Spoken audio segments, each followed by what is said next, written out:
আমার দিকে খেয়াল করেন বাজান গো আমার। তাহলে 7 দিন পরে পরে জুমার নামাজ পড়ে যারা, লাইফ সাপোর্ট বেঁচে থাকা মুসলমান তারা, মানুষ মারা গেলে দেখবেন মসজিদের মাইকে এলান হয়, এই গ্রামের অমুক ব্যক্তি বেঁচে নাই, ইন্না লিল্লাহি ওয়া ইন্না ইলাইহি রাজিউন। সকালবেলা ঘুমোতে গোটা বলে, বিবি রে শুনলি উত্তর পাড়ার অমুক মারা গেছে। গতকাল আগের দিনেই নিশ্চিন্তপুর বাজারে চা খাইলাম, আরে কি ভালো মানুষ, চায়ের বিল দিবে দিল না। আমাকে বলে ভাই বিল আমি দেব। কি ভালো মানুষ ছিল, বেঁচে থাকলে আরো 10 দিন চায়ের বিল দিত। কথা কর না খেয়ে, ওই লোকটা মারা গেছে। এই বিবি তাড়াতাড়ি পাঞ্জাবিটা ধুয়ে রেডি কর, জহর পরে যেহেতু জানাজা, এবার ক্ষেত খামারে কাজ শেষ খেন আইসা গোসল করে দৌড়ে চলে গেছে মসজিদে। যায় দেখে হুজুর জানাজা শুরু করেনি, হুজুর শুরু করছে জহরের 4 রাকাত। কথা কর না কেন। এইবার চিন্তা করলো যেহেতু জানাজা পড়তে আসছি, জহরের 4 রাকাত ফরজও পড়েনি, আল্লাহু আকবার।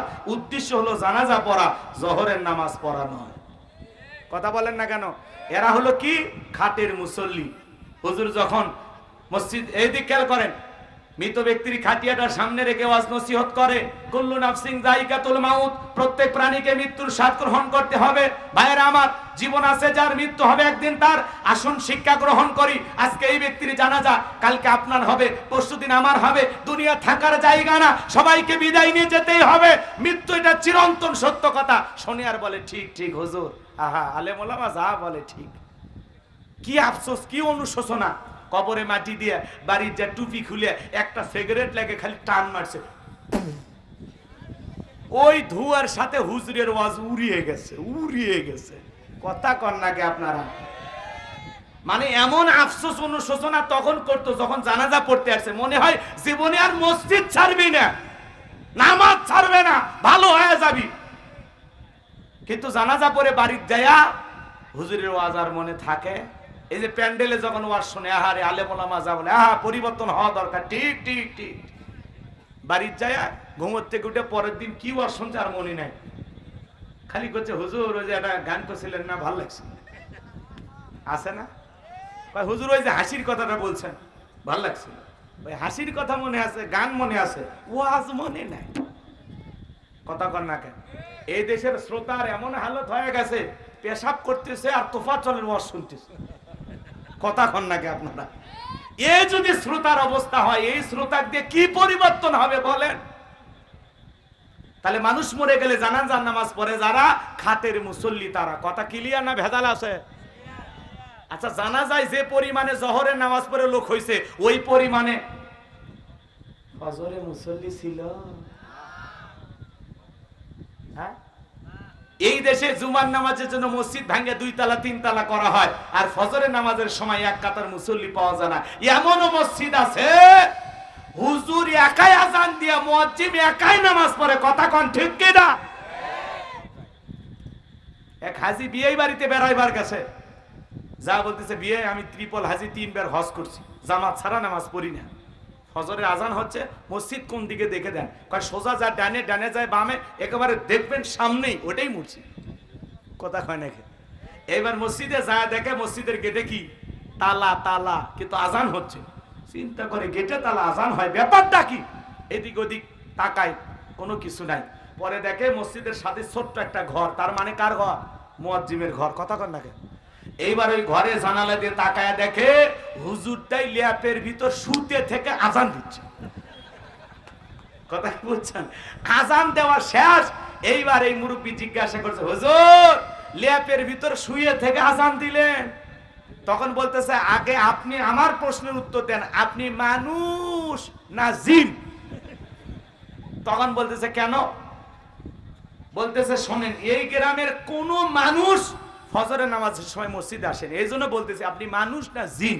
তখন বলতেছে, না বাবা, আমার বিয়ে বাড়ি এলাকায় আমি বেড়াইতে আসছি, আমি হাজি মানুষ, জামাত ছাড়া নামাজ পড়ি না, এই জন্য মসজিদে আসছি, আমি মানুষ, আমি জিন না। তখন বলতেছে, শোনেন, কেউ আসে না, অলসতা ধরে গেছে, শরীরটাও খুব খারাপ, ওই জন্য আগে ভাগে মাইকিটি সেট করে তুছিলেন। কথা কন নাই। তাহলে ঠিক মতো যদি আপনি মসজিদে না যান, হুজুরও অলস হয়ে যায়। কথা কন না কে, রাগ করতেছেন নাকি আপনারা? আর 2 ঈদের নামাজ পড়ে যারা, এরা হলো ঠাটের মুসল্লি। নিউ মার্কেট থেকে একটা মশানালা পাঞ্জাবি কিনছে, সকালবেলায় পাঞ্জাবি পরে বউ বলতেছে, দেখ তো সাজে গুজে কেমন লাগতেছে। কয় তুমি আমার গরিবের সাকিব খান। কি কয়? তুমি আমার গরিবের সাকিব খান। সেই লাগতেছে, সেই হেভি লাগতেছে তোমার। রাস্তাঘাটে বের হয়, কয় দোস্ত দেখ তো আমার নতুন শেরওয়ানিটা কেমন হয়েছে, এই পাঞ্জাবিটা কেমন হয়েছে। কয় দোস্ত সেই লাগতেছে। কথা কন না কেন? কয় আমি ভ্যানর থেকে পাঞ্জাবি কিনছি রে, এটা নিউ মার্কেটের মাল। কথা কন না কেন? পাঞ্জাবি কিনে ঈদের নামাজ পড়বে গেছে। ঈদের নামাজ শেষে বলে, হুজুর আপনারাই বলেন ঈদের শেষে একটু কোলাকুলি করা লাগে, আপনি আসেন। ডক্টর ইউনূস সাহেবের নাম শুনছেন আপনারা? উনি ঈদের নামাজ পড়তে গেছিলেন টুপি পরে পাঞ্জাবি পরে। মারহাবা কর, একজন মুসলিম নেতা টুপি পরে পাঞ্জাবি পরে নামাজ পড়তে যাবে, এমন নেতাই তো আমরা চাই। কথা কন ঠিক কিনা? সেই ডক্টর ইউনূস সাহেব ঈদের শুভেচ্ছা বিনিময় করতে গিয়ে, বক্তব্য দিতে গিয়ে বললেন যে ঈদ এমন একটা আনন্দের বিষয়, শুধুমাত্র ঈদের দিনে সালাম দিলে হয় না, শুভেচ্ছা বিনিময় করলে হয় না, ঈদের দিনে একটু কোলাকুলি করা লাগে। ডক্টর ইউনূস সাহেব জামাতের আমির ডক্টর শফিকুর রহমানকে ধইরা দুইজন মিলে কোলাকুলি করেছে। মারহাবা কর। ডক্টর ইউনূস হলো আন্তর্জাতিক খেলোয়াড়, পুরো পৃথিবীর মোড় ঘুরে দিচ্ছে। আল্লাহু আকবার কর। কথা কন নাকি আপনারা? ভারতের নরেন্দ্র মোদী ব্যাংককে যাইয়া ডক্টর ইউনূস সাহেব যখন যেই বৈঠকে নরেন্দ্র মোদী এবং ডক্টর ইউনূসের বৈঠক হবে, ওই রুমের ভিতরে যখন প্রবেশ করেছে, ডক্টর ইউনূসকে দেখা নরেন্দ্র মোদী সহ সমস্ত মানুষ সম্মান প্রদর্শন করে দাঁড়িয়ে গেছে। আল্লাহু আকবার বলেন। দাদা দুইটা হাত জুড়ে বলে, সরি দাদা ভুল হয়ে গেছে। নরেন্দ্র মোদী দাঁড়িয়ে গেছে, চীনে যায় লাল কালিজার সংবর্ধনা। মারহাবা কন। কি সম্মান আল্লাহ তাআলা দিয়েছে। যেই মানুষটা এই দেশের 4 কোটি দরিদ্র মানুষ মাত্র 100 টাকা দিয়ে জীবন ধারণ করে, যাদের দৈনিক ইনকাম 100 টাকা, এই কথা বলতে গিয়ে ফুফিয়ে ফুফিয়ে কান্না করেছেন ডক্টর ইউনূস সাহেব। আল্লাহু আকবার কন। কেমন নেতা! জনগণের দুঃখ দুর্দশার কথা বলতে গিয়ে চোখ দিয়ে কান্না চলে আসে। শহীদ আবু সাইদের কথা বলে কান্না চলে আসে। ডক্টর ইউনূস সাহেব এমন মানুষ, আমাদের দেশের নেতা হওয়াতে আমরা খুশি না বেজা? জোরে বলেন, খুশি না বেজা? ডক্টর ইউনূসের জন্য দোয়া করবেন। আহা, 84 বছর বয়সে যুবকের মতো সারা পৃথিবী ফেরি করে ঘুরতেছেন বাংলাদেশকে একটা জায়গায় নিয়ে যাওয়ার জন্য। কথা বলেন ঠিক কিনা? তার ডাকে সাড়া দিয়ে আরেকজন এসেছেন, যার নাম আশিক চৌধুরী। আপনারা নাম শুনেছেন। ইনি একজন জ্ঞানী মানুষ, যারা বাংলাদেশকে বিশ্বের দরবারে পরিচিত করার জন্য দিন রাত পরিশ্রম করতেছেন। এই সমস্ত মেধাবী মানুষদের জন্য আমাদের দোয়া ভালোবাসা আছে না নাই? কষ্ট হচ্ছে আপনাদের?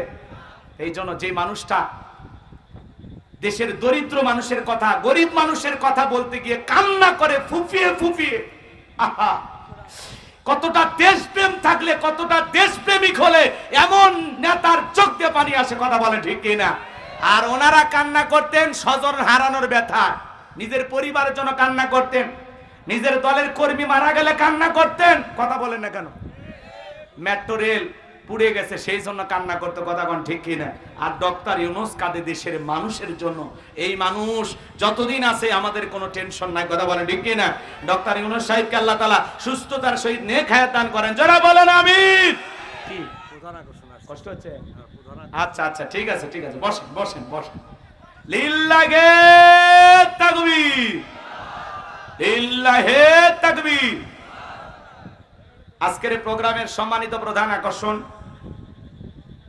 যুবকদের আইডল, মিডিয়া ব্যক্তিত্ব, বিশিষ্ট ইসলামী চিন্তাবিদ হাফেজ মাওলানা আবরারুল হক আসিফ ভাই আমাদের মাঝে উপস্থিত। জোরে কোন মারহাবা। এটা জোরে কোন না মারহাবা। সম্মানিত ভাইয়েরা আমার, এদিকে খেয়াল কর, আমার দিকে এদিকে দে। কি অস্থির হয়ে গেছে, আসতেছে তো, আসবে তো, এখানেই তো আসবে না। এদিকে খেয়াল করেন।